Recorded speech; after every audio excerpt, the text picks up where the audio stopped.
Hello everyone, welcome to my channel. Recently আমি Amazon থেকে আমার একটা দরকারের জন্য থিসিস পেপারের জন্য বই নিয়েছি। যেহেতু আমি আর্ট অ্যান্ড কালচারের উপরে আলাদা করে ডিগ্রি করছি, সো আমি রামায়ণ ফলকে জয়ধাপ প্রকাশনীর বই, এটা রামায়ণ টেরাকোটা ফলকে রামায়ণ। সো আমি যেহেতু আর্ট অ্যান্ড কালচারের স্টুডেন্ট, তো আমি এই বিষয়টার উপরে থিসিস একটা কাজ করছি। সো এটা আমার টিচার অপূর্ব চট্টোপাধ্যায়ের আন্ডারেই আমি করছি। এটা অপূর্ব চট্টোপাধ্যায়েরই বই লেখা। অপূর্ব চট্টোপাধ্যায় উনি টেরাকোটা ফলকে মহাভারত কাহিনী, সমস্ত রামায়ণ কাহিনী বই দুটো আলাদা করে লিখেছেন। ওনার লেকচার তোমরা শুনতে চাইলে রামকৃষ্ণ মিশন গোল পার্ক অপূর্ব চট্টোপাধ্যায় আম, লিখতে পারো ইউটিউব চ্যানেলে। ওনার লেকচার আছে ওখানে।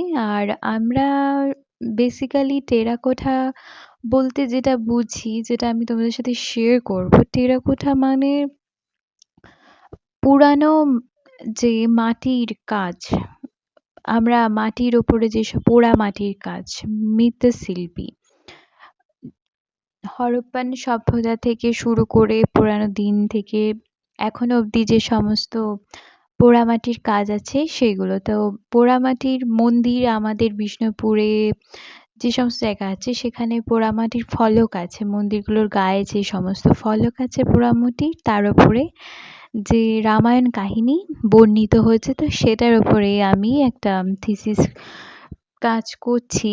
আর টেরাকোটার এই সমস্ত নিদর্শন তোমরা আলাদা করে দেখতেই পাবে যখন তোমরা কোনো বিষ্ণুপুর এলাকার মন্দিরে যাবে। বিশেষ করে ওয়েস্ট বেঙ্গলে যারা থেকে থাকো, বিষ্ণুপুরে অনেক ধরনের টেরাকোটা ফলকে মন্দির আছে, সেগুলো খুবই আকর্ষণীয়।